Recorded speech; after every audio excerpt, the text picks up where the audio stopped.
Welcome back to the channel, everybody. Thank you so much for joining me and allowing me to continue to be your daily advocate.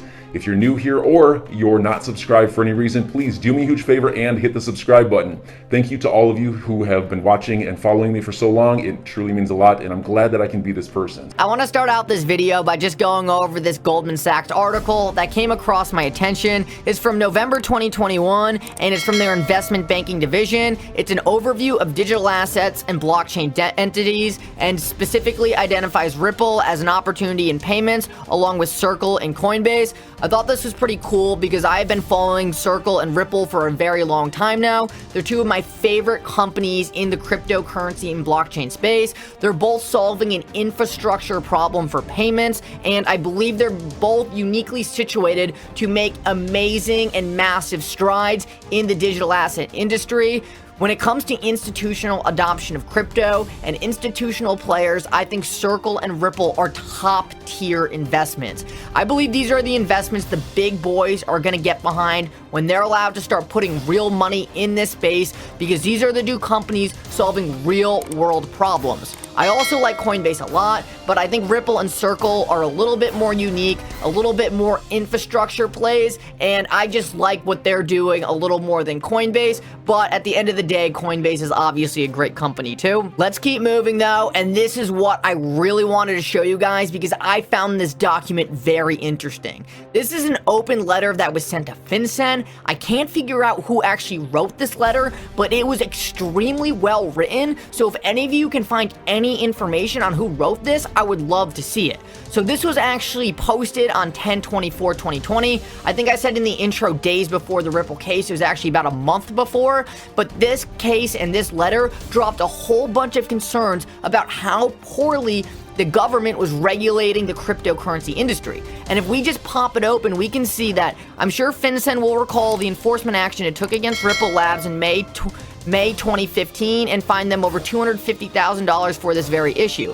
Ever since, Ripple has been working with and begging and pleading regulators to provide regulatory clarity for their industry. Yet here we are almost 5 years later, and as a government entity, you continue to provide conflicting positions as pointed out by the CEO of Ripple on October 8th. So, in this letter, they are specifically blasting FinCEN for how bad their regulation of the cryptocurrency market was. But if we scroll down, this is where it gets really interesting.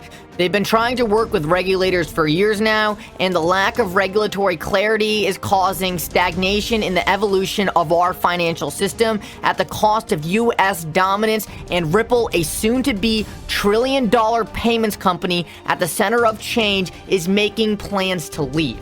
This is really interesting. We know that Ripple at this time was saying that if we don't get clarity in this market soon, we are going to have to leave the US. I believe this is kind of off the table now because it looks like they're going to firmly beat the SEC and likely get their clarity that way. But one thing that really just stuck in my head is Ripple, a soon-to-be trillion-dollar payments company. This is posted, if you guys can see up here, on the Federal Reserve's website. This is why I want to know so badly where this document came from. It is super interesting to me, especially because of how much they focus on Ripple and how they go as far to say as they believe Ripple is a soon-to-be trillion-dollar payments company. I have been saying for a while now that I also believe Ripple will one day be the biggest payments company in the entire world.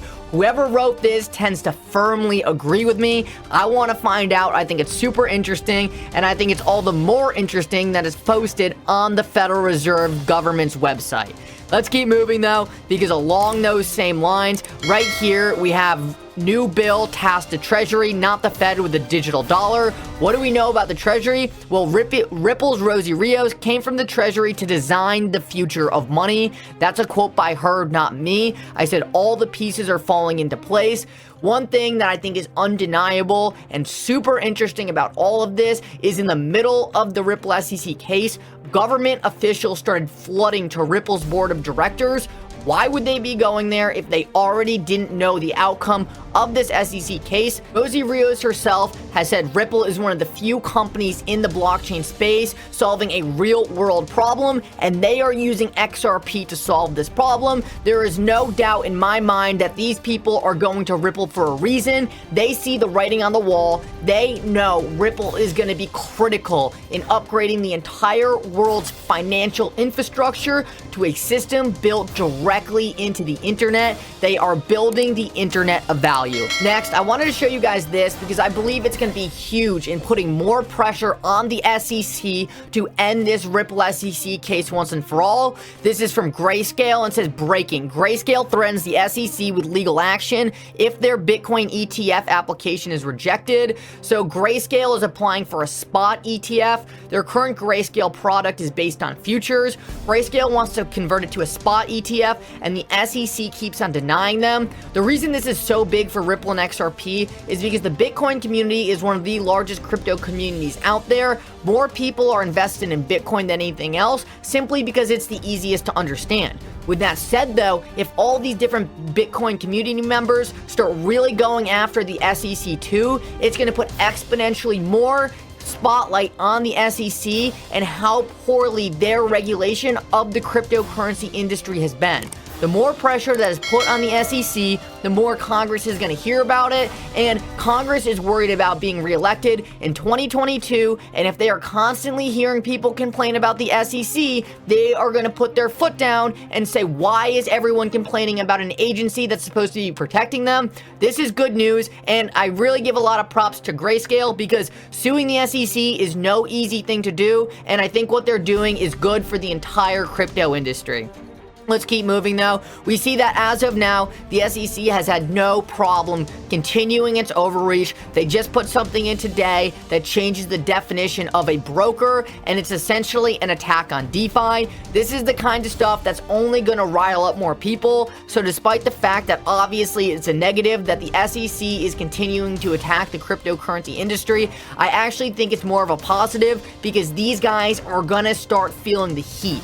They already have the XRP community on their back. They're starting to get the Bitcoin community on their back. If they get all the DeFi people on their back too, they're going to have to really worried about getting kicked out of office because they are going to have a lot of unhappy voters, and we are coming up to midterms. Last of all, I wanted to go over a small win in the Ripple SEC case, but one that I think you guys are really going to appreciate. So Ripple's request for extra time regarding the redacted documents was granted in a text-only order. The SEC is directed to produce the redacted documents for the defendant's assessment by March 30th, 2022. Defendant's response is due April 4th, 2022. And Fred said, here's a small victory. Judge Netburn put an actual deadline of March 30th for the SEC to provide the redactions to Ripple. Granted, it's not early next week as Ripple said they wanted, but it's still a red line that the SEC has to adhere to, and Fred actually said he was surprised that Judge Netburn is making them hand over the documents so soon. For me, this really shows that Judge Netburn and the judges in this case are becoming more time sensitive.